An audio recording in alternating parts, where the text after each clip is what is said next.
Hello everyone, अगर आप class 10th में कोऑर्डिनेट ज्योमेट्री वाला चैप्टर करने जा रहे हैं तो उससे पहले आपको 2-3 बातें पता होनी चाहिए। सबसे पहले एब्सिसा, एक्स कोऑर्डिनेट, ऑर्डिनेट और वाई कोऑर्डिनेट क्या होता है। एक्स कोऑर्डिनेट तो आपको पता होगा कि जो हमारी पहले लिखी जाती है यहाँ पे वो एक्स कोऑर्डिनेट, ये अगर हम इसके किसी पॉइंट को उठा लें यहाँ पे तो आपको पता होगा हम एक्स वाई के फॉर्म में लिखते हैं, पहले एक्स फिर वाई। तो ये हमारा जो 1 है पहले वो हमारा एब्सिसा, फिर जो हमारे यहाँ से 1 है वो हमारा ऑर्डिनेट। चाहे तो हम ये ले लें तब ये अलग अलग हो जाए। 3, 2 पहले एक्स वाले हमारा जाएगा पॉइंट, फिर वाई वाला।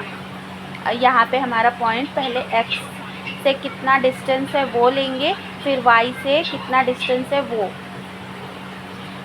तो ये हमारा जो होगा एक्स को जो रिप्रेजेंट करेगा वो हमारा एब्सिसा, और जो वाई को रिप्रेजेंट करेगा वो हमारा ऑर्डिनेट।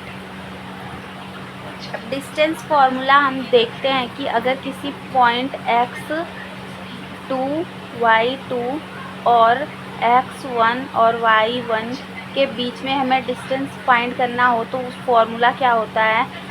इन पॉइंट्स के बीच में डिस्टेंस क्या होता है, x2 minus x1 square plus y2 minus y1। तो ये फॉर्मूला हम कैसे डिराइव करते हैं वो देख लेते हैं।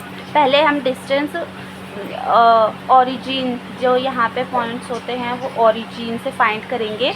तो उसके लिए हम पाइथागोरस थ्योरम का यूज़ करेंगे। ये यहाँ से हम एक परपेंडिकुलर ड्रॉ करेंगे एक्स पे, तो हमारा ये जो डिस्टेंस है वो तो है एक्स, ये डिस्टेंस हमारा वाई, और हमने यहाँ पे परपेंडिकुलर ड्रॉ किया था तो हम पाइथागोरस थ्योरम यूज़ कर सकते हैं। तो पाइथागोरस के अकॉर्डिंग जो हमारा एक्स का स्क्वायर और वाई का स्क्वायर का जो हमारा रूट होगा वो हमारा ओपी डिस्टेंस होगा। तो ओपी हमारा हो जाएगा root x square plus y square. अगर हम किसी भी पॉइंट पी का डिस्टेंस ओरिजिन से फाइंड करें तो वो under root x square plus y square होता है। और अगर हमें किन्हीं दो पॉइंट्स के बीच अगर डिस्टेंस फाइंड करना हो तो वो कैसे करते हैं। अगर हमें किसी भी दो पॉइंट्स के बीच में अब डिस्टेंस फाइंड करना है, जो डिस्टेंस फार्मूला हम लेकर आते हैं पी क्यू, पहले भी लिखा था, under root x2 minus x1 whole square plus y2 minus y1 whole square, वो कैसे बना ये देखते हैं। तो अब हम पॉइंट P हमें दिया हुआ है और पॉइंट Q, तो हम देख लेते हैं कि यहाँ पे भी पाइथागोरस थ्योरम का यूज़ करेंगे। तो हमारा ये डिस्टेंस तो y2 है, यहाँ से ये डिस्टेंस जो हमारा ये भी है y2 है, और हमारा ये डिस्टेंस जो है हमारा ये यहाँ से यहाँ तक जो डिस्टेंस है ये y1 है। अगर ये पूरा डिस्टेंस y2 है और ये y1 है तो हमारा ये डिस्टेंस यहाँ से यहाँ पे हम मान लेते हैं यहाँ पे कोई t पॉइंट है, तो टी क्यू हमारा जो होगा वो y2 माइनस y1 होगा। ये जो हमारा डिस्टेंस होगा वो y2 माइनस y1 होगा। यस, इसी तरह से हम यहाँ देखते हैं जो ये पूरा डिस्टेंस है वो हमारा x2 है। अगर ये पूरा डिस्टेंस x2 है और ये डिस्टेंस हमारा x1 है तो हमें ये pt डिस्टेंस फाइंड करना है। तो क्या ये x2, ये पूरे डिस्टेंस में से इस डिस्टेंस को माइनस कर दें, यानी x2 में से x1 को माइनस कर दें तो हमारा ये डिस्टेंस हमें पता चल जाएगा। तो ये डिस्टेंस हमारा हो जाएगा x2 माइनस x1। तो अब हमें ये आपको ट्रायंगल दिख रही होगी, मैं यहाँ पे ड्रॉ कर लेती हूँ साइड में।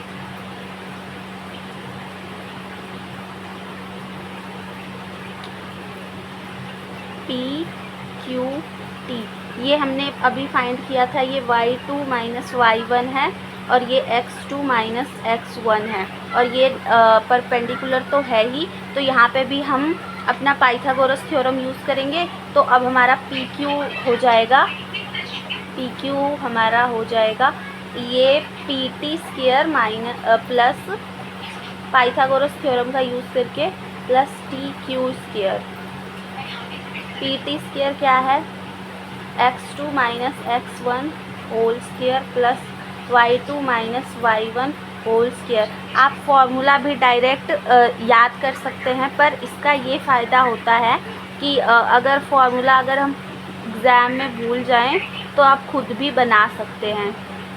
2 पॉइंट्स लेंगे और हम पाइथागोरस थ्योरम का यूज़ करेंगे और हम देख लेंगे कि ये डिस्टेंस हम फाइंड करेंगे, ये डिस्टेंस फाइंड करेंगे, तो ये पाइथागोरस थ्योरम का यूज़ करके हमें पी क्यू डिस्टेंस हमें पता चल जाएगा। तो जब अगर आप डिस्टेंस फार्मूला भूल भी जाएं तो पेपर में आप खुद भी बना सकते हैं, इसलिए ये इम्पॉर्टेंट था। इसी में हमारा एक सेक्शन फार्मूला भी है टॉपिक बहुत इम्पॉर्टेंट। इसके लिए हम हमारे पास क्या क्वेश्चन आपको कैसे पूछा जाएगा,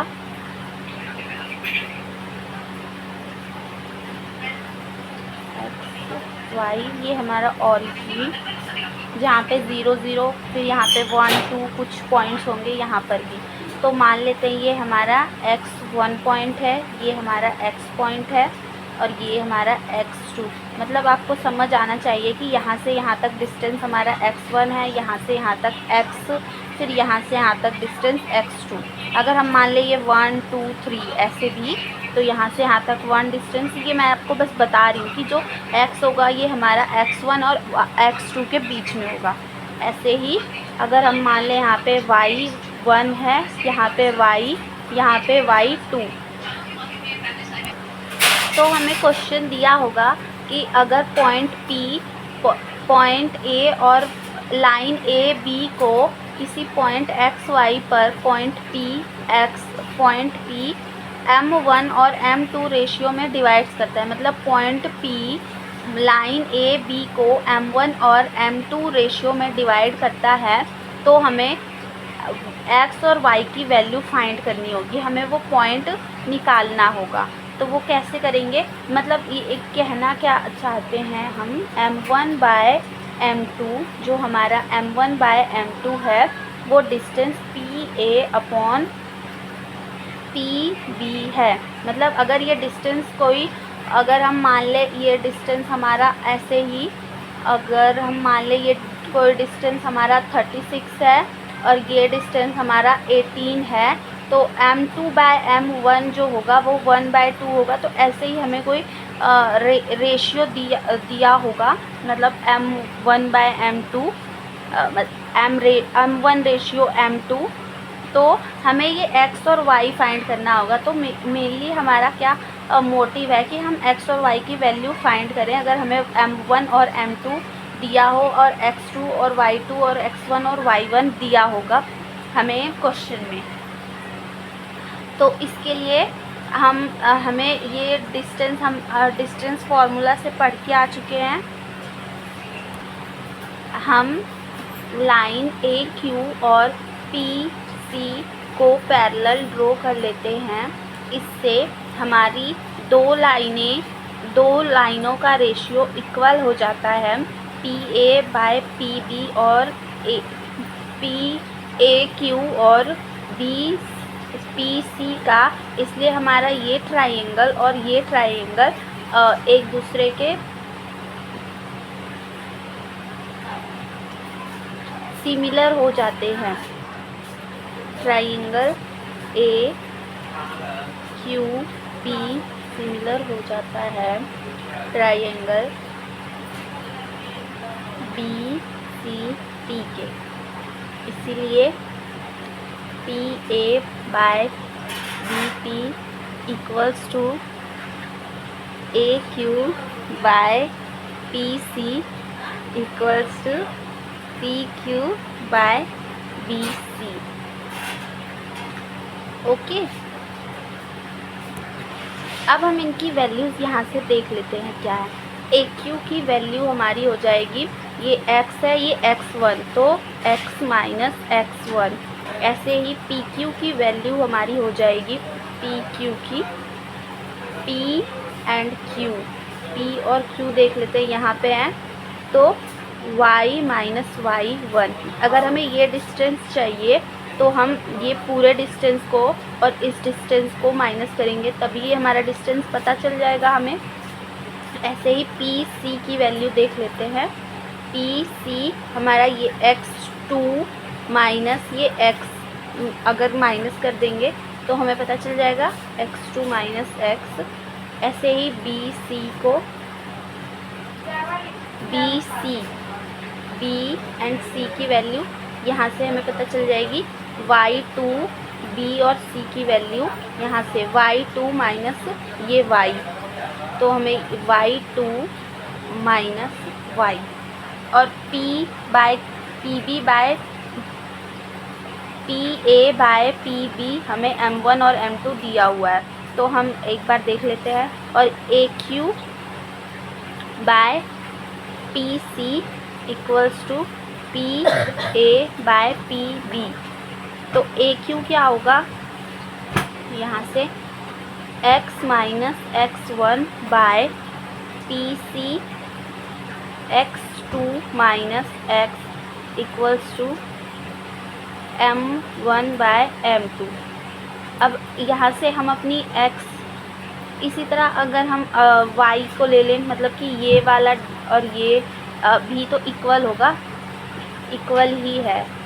P q by b c equals to P A by P b, m1 by m2 equals to m1 by m2। और पी क्यू क्या है y minus y1 by b c क्या है y2 माइनस y। अब हम ये solve कर लेते हैं, x ये क्रॉस मल्टीप्लाई हो जाएंगे एक दूसरे से। m2 x minus x1 equals to m1 x2 minus x, m2 x minus m2 x1 equals to m1 x2 minus m1 x। अब x तो हमें फाइंड करना है, तो x वाली सारी टर्म्स एक तरफ आ जाएंगी, ये टर्म्स इधर आ जाएंगी। m2 x इधर माइनस, इधर आके plus, m1 x equals to m1 x2 ये माइनस, इधर आके प्लस, m2 x1। यहाँ से x हम कॉमन लेंगे, m1 प्लस m2, यहाँ पे m1 x2 plus m2 x1। यहाँ से फिर x यहाँ मल्टीप्लाई में है तो यहाँ डिवीज़न में, m1 x2 plus m2 x1 bye m1 plus m2। ऐसे ही अब हम हमें x पता चल गया, अब हम y भी फाइंड कर लेंगे।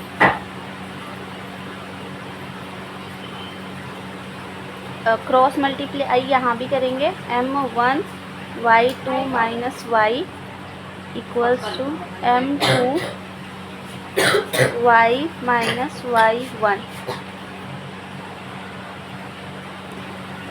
अब m1 y2 इसे हम ऐसे ही सॉल्व करेंगे सिंपली, हमें अपना y1 भी मिल जाएगा, जैसे हमने x अपना फाइंड किया था। अब y वाली टर्म्स एक तरफ आ जाएंगी, ये y वाली टर्म्स इधर चली जाएंगी या फिर इधर ही लेकर जाते हैं, और ये y वाली टर्म्स एक तरफ आ जाएंगी, y1 m2 plus m1 y equals to ये माइनस में इधर आके प्लस में m2 y plus m1 y2।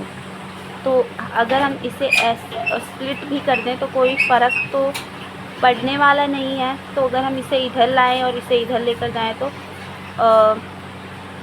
y हमारा कॉमन m1 प्लस m2, और ये इधर m2 y1 plus m1 y2। तो हमें अब अपना y मिल गया, m2 y1 plus m1 y2 bye m1 plus m2। ये तो आपको बस इसलिए था कि एक बार इसे देख लें कि हमने ये सेक्शन फार्मूला हमारा आया कैसे, ताकि अगर अब हम पेपर में वैसे भूलना तो नहीं है, पर अगर बाई चांस डाउट हुआ तो हम इसे खुद से भी कर सकते हैं स्टेप बाय स्टेप करके। Thank you.